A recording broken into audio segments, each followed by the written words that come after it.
I was painting my front door bright rainbow colors at 6 a.m. on a Saturday morning when HOA president Kenneth Walsh pulled up in his pristine white SUV with 3 board members and what looked like a lawyer in tow. My 17-year-old daughter Lily was helping me, both of us covered in paint and laughing as we transformed our boring beige door into a masterpiece of defiant color. "What do you think you're doing?" Kenneth barked, marching up our driveway like he owned it. "You can't just vandalize your property with that inappropriate display." I kept painting, adding another stroke of vibrant purple to the door. "Good morning to you too, Kenneth. I'm exercising my First Amendment rights on my own property." "Your property is subject to HOA covenants," he screamed, his face turning red to match the stripe I was painting. "That flag you hung yesterday was bad enough, but now you're defacing the entire house." I stepped back to admire our work, a beautiful rainbow door that perfectly complemented the progress. Pride flag flying proudly from our front porch. Behind Kenneth, I could see neighbors starting to come outside, curious about the commotion. "Let me make something crystal clear, Kenneth," I said, setting down my paintbrush and facing him directly. "You banned my daughter's pride flag yesterday because you're a bigot who can't stand seeing LGBTQ+ families in your precious little community. So now you get to see how I respond to discrimination." I gestured to the rainbow door, then to the pride flags I'd ordered online and had delivered overnight, dozens of them, planted in flower pots all around our yard. "You wanted to erase my daughter's identity from this neighborhood," I continued, my voice getting stronger with each word. "But what you've actually done is declare war on a civil rights attorney who specializes in housing discrimination cases. And Kenneth, you have no idea what kind of mistake you just made." Kenneth's lawyer whispered something urgent in his ear, and for the first time since this fight began, I saw fear flicker across his face. Because Kenneth Walsh thought he was dealing with just another family he could bully into conformity. He had no idea he'd just picked a legal fight with someone who'd spent 15 years destroying bigots, exactly like him in federal court. "My name is Diana Rodriguez Martinez, and I need you to understand what my daughter Lily means to me before I tell you how I brought down the most homophobic HOA president in Colorado history." Lily came out to me when she was 14, scared and shaking in our kitchen one evening after dinner. She'd been struggling with her identity for months, terrified that her conservative Catholic mother wouldn't accept her for who she really was. "Mom," she whispered, tears streaming down her face, "I think I like girls. I think I'm gay." I held her tight and whispered back, "Baby, I don't think you're gay. I know you're perfect exactly as you are, and I love you completely." That conversation changed both of our lives forever. Not because Lily was LGBTQ+, that was just a beautiful part of who she'd always been, but because I realized how much courage it had taken for her to trust me with her truth. And how many kids don't have parents who respond with unconditional love?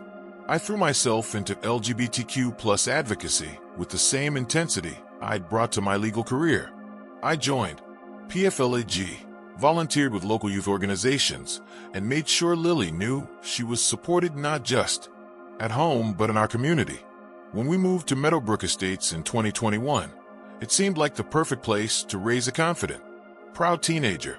The neighborhood was diverse, the schools had strong anti-bullying policies, and several other families had LGBTQ+ children who were thriving. The HOA seemed progressive enough. They'd updated their covenants in 2018 to remove outdated language about traditional family values, and had even sponsored a community diversity celebration the year before we moved in. For 2 years, everything was wonderful. Lily flourished in high school, made incredible friends, and became a leader in the school's Gender Sexuality Alliance. She started dating a sweet girl named Emma, and they'd hold hands walking through our neighborhood without anyone batting an eye. I was proud of the community we'd chosen and proud of the young woman Lily was becoming. But everything changed when Kenneth Walsh moved in across the street. Kenneth was recently divorced, recently retired from some corporate job, and recently radicalized by whatever poison he'd been consuming on social media during his personal crisis.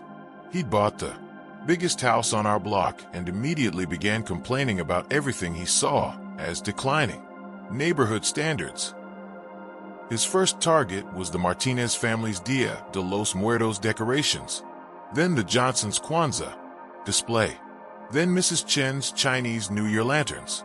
Kenneth had apparently appointed himself the guardian of what he called American traditional values in our neighborhood, but his real obsession was LGBTQ+ families.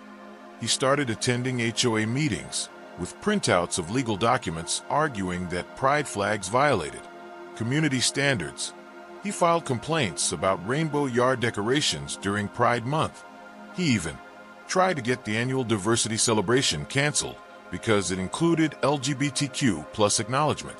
Most neighbors ignored Kenneth's bigotry, but he was persistent and loud and gradually attracted a small group of like-minded supporters who'd moved to Meadowbrook specifically to escape the changing demographics of Denver. The crisis came in June 2024 during Pride Month, when Lily decided to hang a small Progress Pride flag from our front porch. It was beautiful, a rainbow flag that included additional stripes representing transgender individuals and people of color. Lily had saved her babysitting money to buy it, and she'd asked permission before, hanging it as a symbol of pride in who she was and solidarity with her community. "Mom," she said as we hung it together, "I want other LGBTQ+ kids to know they're not alone here." I was so proud of her courage and compassion. At 17, my daughter was already making the world a better place just by being authentically herself. But Kenneth Walsh saw that flag as a declaration of war. The violation notice arrived the next day. Unauthorized flag display in violation of community aesthetic standards. Remove within 48 hours or face fines of $100 per day. When I called Kenneth to discuss the notice, his mask slipped completely. "I don't want that perversion flaunted in front of children," he said, his voice cold with disgust. "This is a family neighborhood, not some gay pride parade." "Kenneth," I replied, keeping my voice level despite the rage building inside me, "my family lives here. LGBTQ+ families are families, and that flag is protected speech under the First Amendment."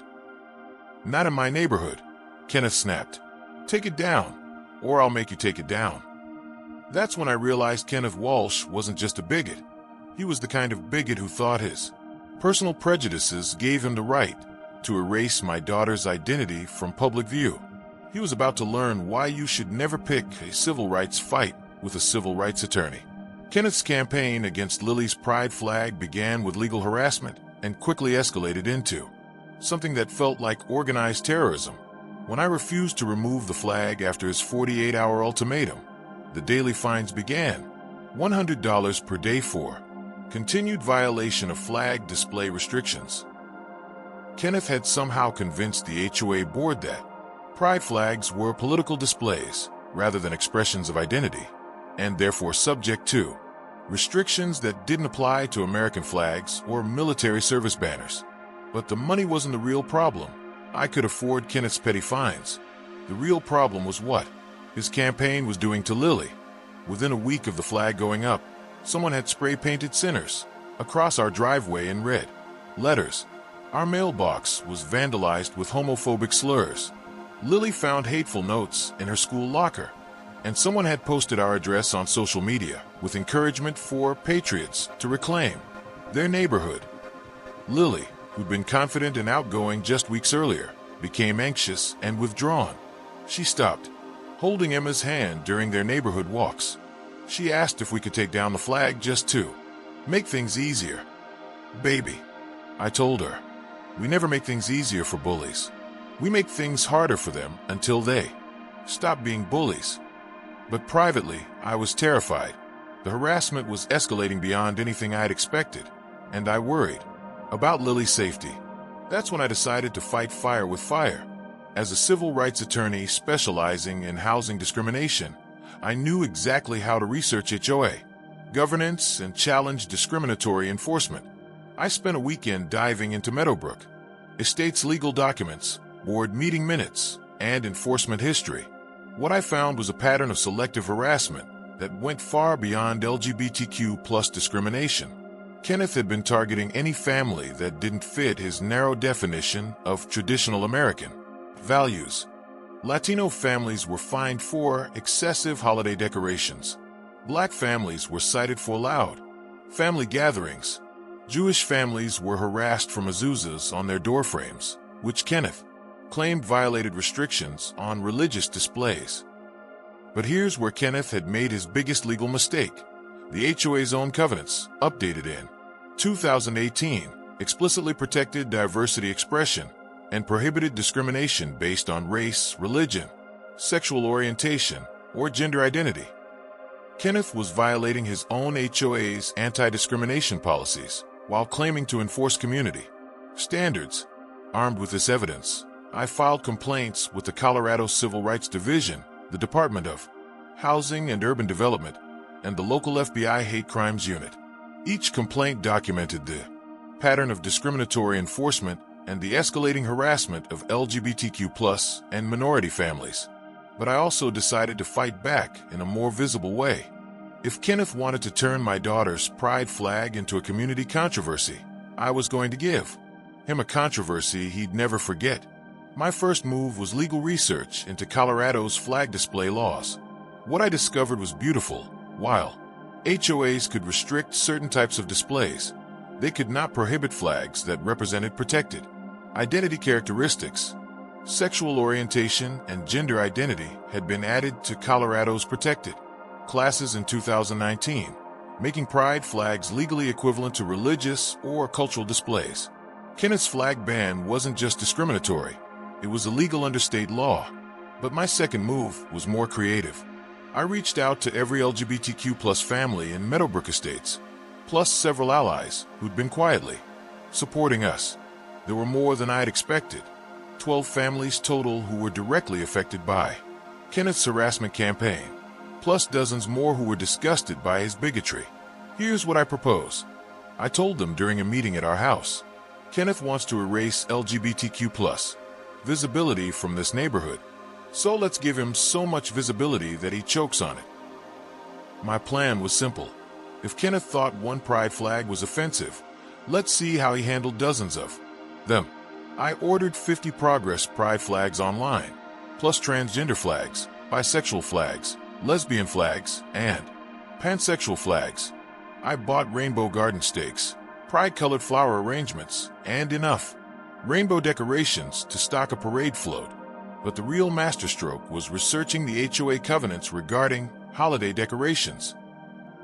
According to the rules Kenneth loved to quote, residents could display seasonal decorations for up to 60 days without board approval. June was Pride Month.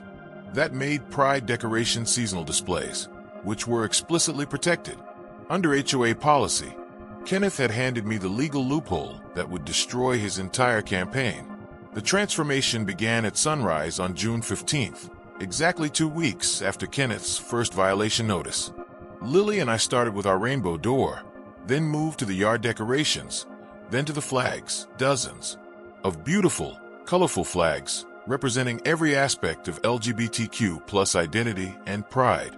By noon, our house looked like the official headquarters of Denver's Pride Parade. But we weren't done. One by one, our neighbors began adding their own displays. The Martinez family hung a Progress Pride flag alongside their Mexican flag. The Johnsons added rainbow garden lights to their already impressive yard display. Mrs. Chin painted her fence posts in pride colors and added rainbow wind chimes. Within 3 days, Meadowbrook Estates looked like a rainbow had exploded across the entire neighborhood. Kenneth's response was swift and predictable.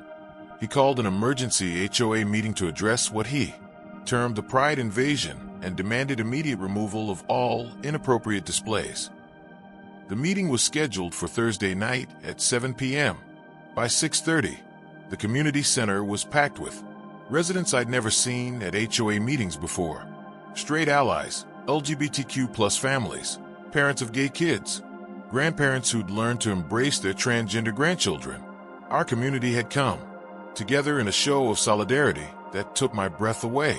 Kenneth opened the meeting with his usual authoritarian posturing. but his voice was shaking with rage. "This has gone too far," he declared, pointing to photos he'd taken of our decorations.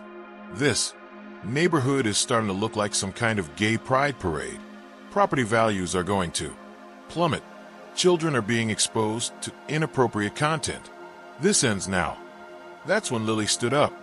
My 17-year-old daughter, who'd been terrified into silence just weeks earlier, rose from her seat in the back row and walked to the front of the room. "Mr. Walsh," she said, her voice clear and strong. "My name is Lily Martinez, and I'm the teenager whose pride flag started this whole controversy." The room went completely silent. "I want everyone here to understand something," Lily continued. "When I hung that flag, I wasn't trying to hurt anybody or cause problems.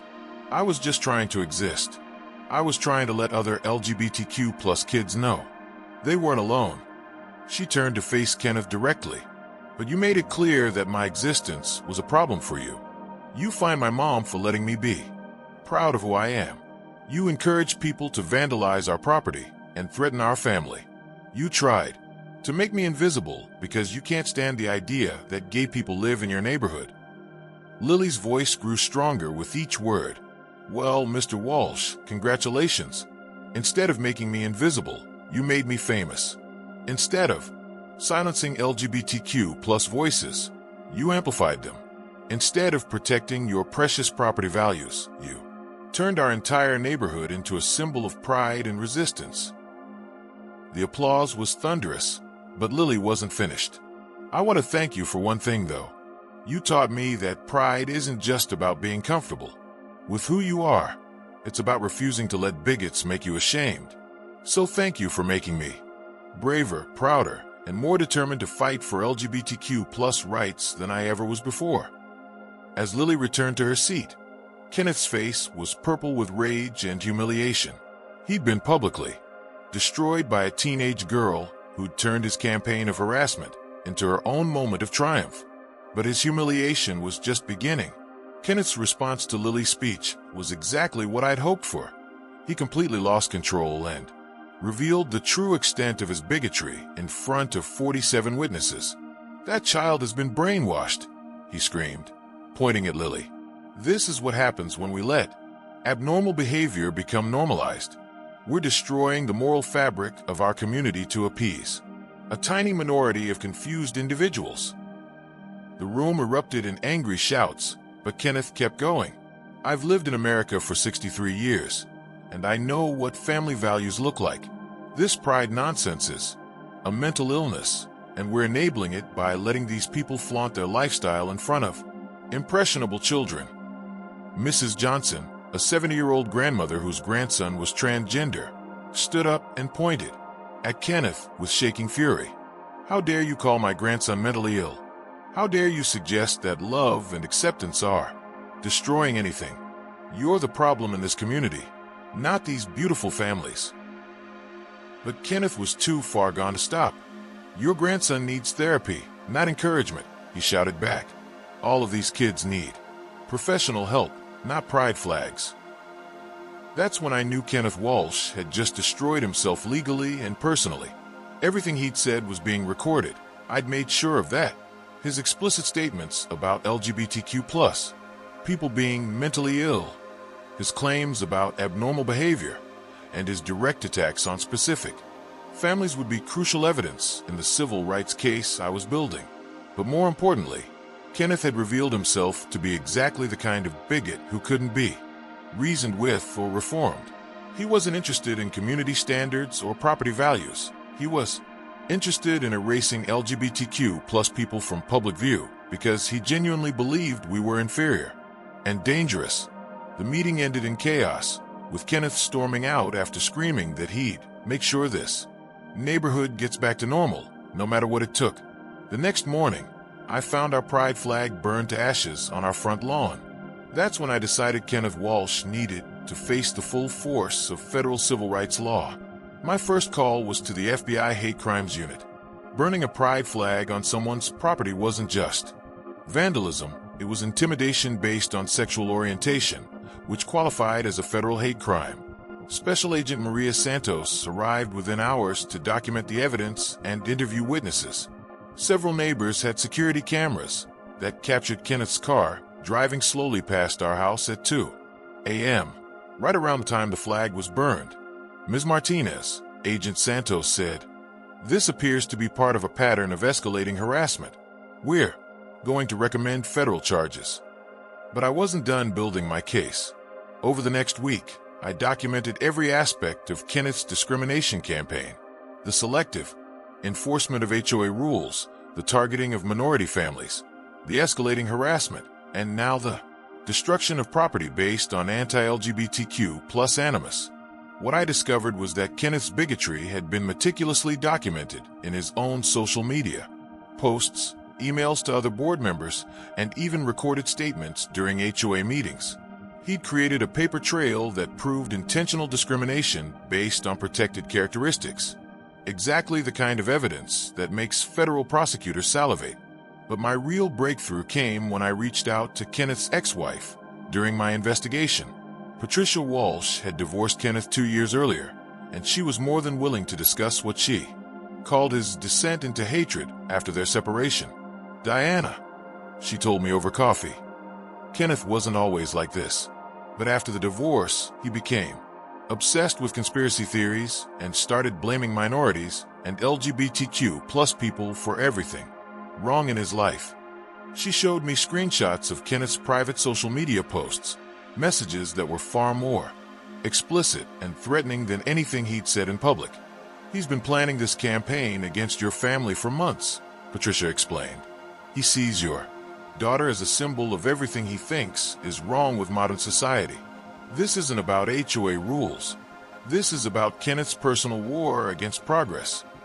Armed with this evidence, I filed the most comprehensive civil rights lawsuit in Colorado HOA history. The federal complaint included charges of housing discrimination, civil rights violations, intentional infliction of emotional distress, and conspiracy to deprive civil rights. I named Kenneth personally, the HOA board members who'd enabled his discrimination, and the HOA management company that had failed to stop the illegal harassment. We asked for $500,000 in compensatory damages, $1 million in punitive damages, attorney's fees, and a federal injunction requiring the HOA to implement anti-discrimination policies and sensitivity training. But the real power move was what I did while waiting for the lawsuit to proceed. If Kenneth wanted to play games with HOA enforcement, I was going to show him how those games worked when played by someone who actually understood the law. I researched every aspect of Kenneth's property for potential violations. His sprinkler system violated water conservation ordinances. His fence was 6 inches taller than HOA height restrictions. His outdoor lighting exceeded community standards for light pollution. His driveway had been expanded without architectural approval. Most importantly, Kenneth had been running a small consulting business from his home office without the proper permits or HOA approval for commercial activities. By my count, Kenneth Walsh was in violation of at least 12 different community standards, county ordinances, and state regulations. Time to give him a taste of his own medicine. The violation notices I sent to Kenneth Walsh were masterpieces of legal precision and petty revenge. "Dear Mr. Walsh," the first letter began, "Our inspection of your property has revealed multiple violations of community standards, county ordinances, and state regulations. Please address the following issues within 48 hours or face daily fines as specified in HOA Covenant Section 7.3.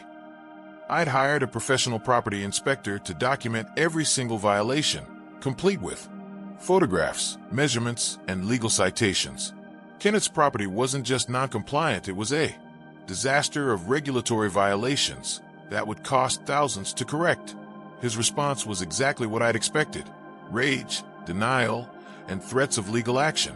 "You can't do this to me," he screamed during a phone call that I carefully recorded. "I'm the HOA president. I decide what gets enforced."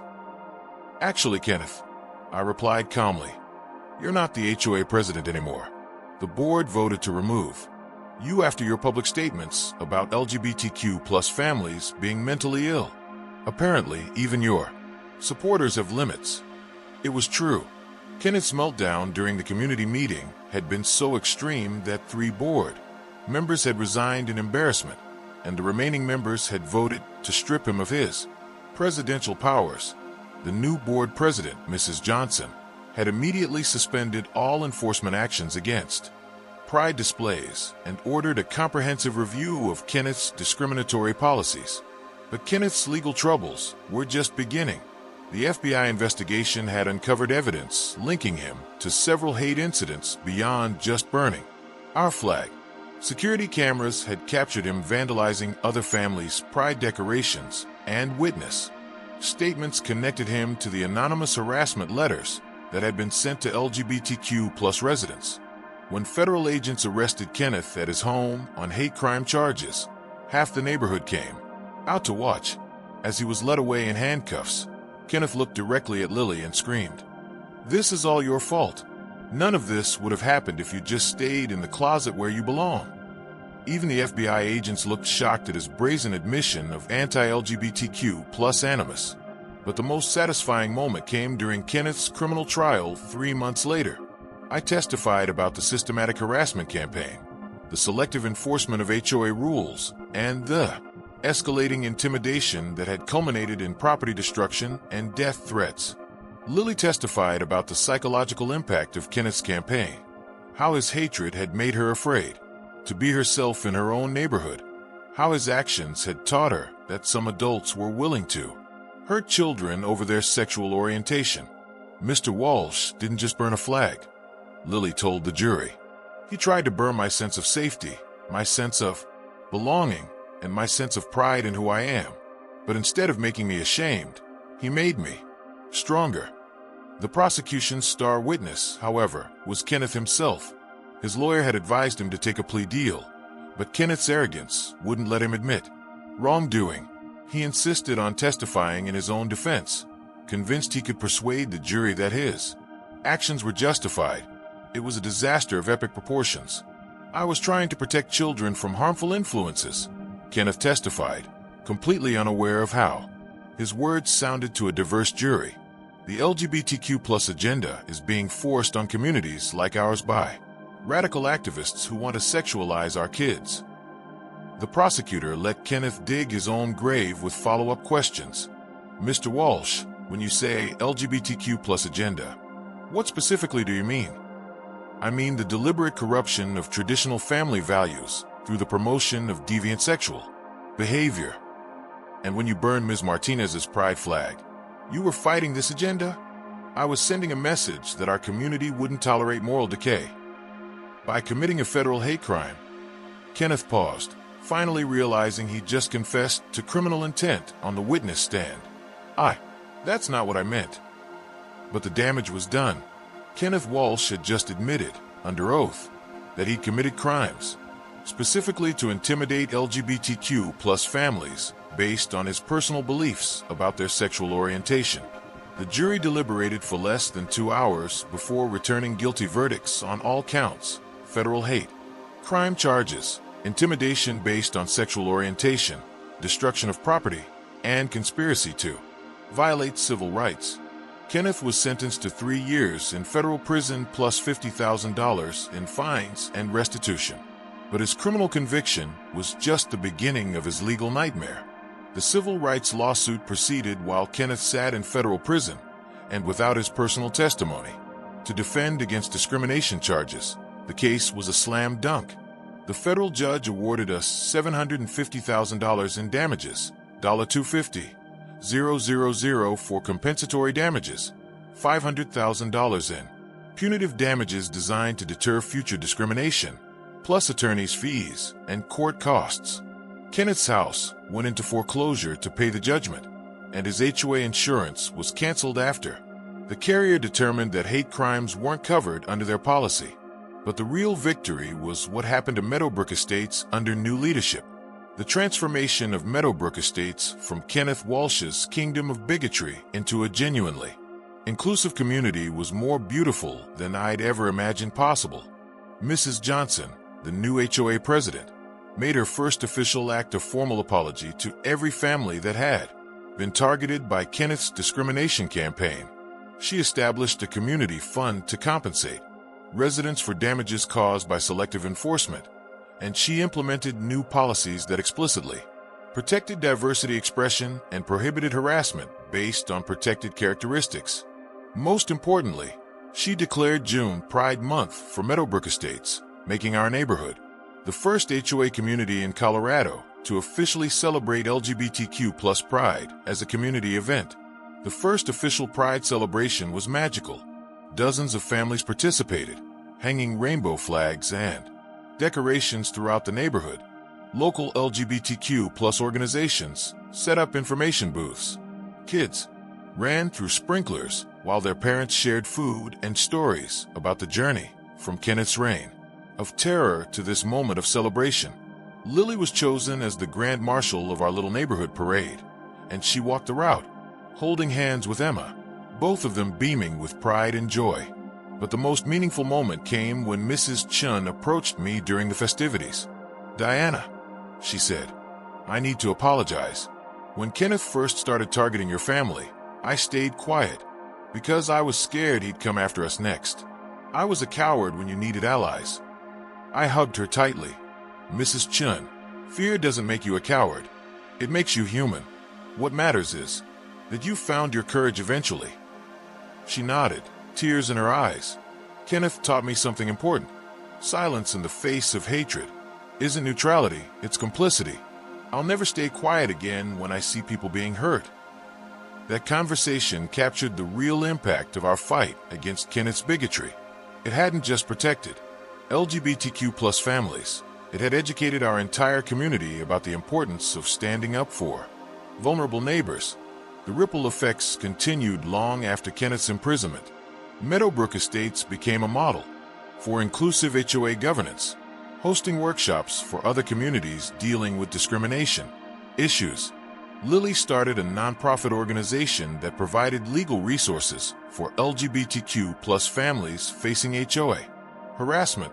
Emma began studying law, inspired by watching how legal advocacy could protect civil rights.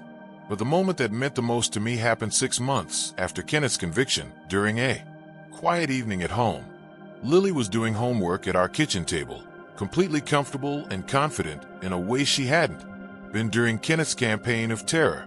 Emma was helping her with calculus, and they were laughing about some inside joke that made them both dissolve into giggles.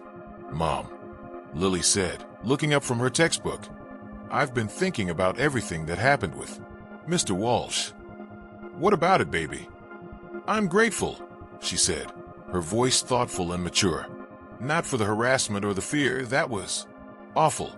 But I'm grateful that it showed me how strong our community could be when people choose love over hate." She gestured toward our front window, where our new pride flag flew alongside flags from several other families who joined our visible display of LGBTQ+ pride. Mr. Walsh wanted to make me invisible because he thought my existence was a threat to his version of America. But what he actually did was make LGBTQ+ people more visible, more supported, and more powerful than we'd ever been in this neighborhood. Emma nodded enthusiastically. "Plus, he made all the bigots out themselves publicly, so now we know exactly who our real allies are." I laughed, remembering how several of Kenneth's supporters had quietly moved away after the federal investigation revealed the extent of their involvement in discriminatory harassment. "You know what the best part is?" Lily continued. "Kids growing up in Meadowbrook now will never have to wonder if their neighbors accept them for who they are. They'll see pride flags in yards, inclusion policies in HOA documents, and a community that celebrates diversity instead of trying to hide it." That evening, as I tucked Emma in for bed, she spent most nights at our house now. She asked me a question that made me realize how much we'd all grown through this experience. "Ms. Martinez, do you think Mr. Walsh learned anything in prison about why he was wrong?"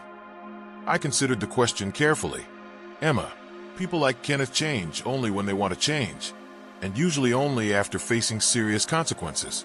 I hope prison gives him time to reflect on the pain he caused and the opportunities he missed to be part of something beautiful instead of trying to destroy it." But even if he doesn't change, Emma said, other people learn from watching what happened to him. Right, absolutely.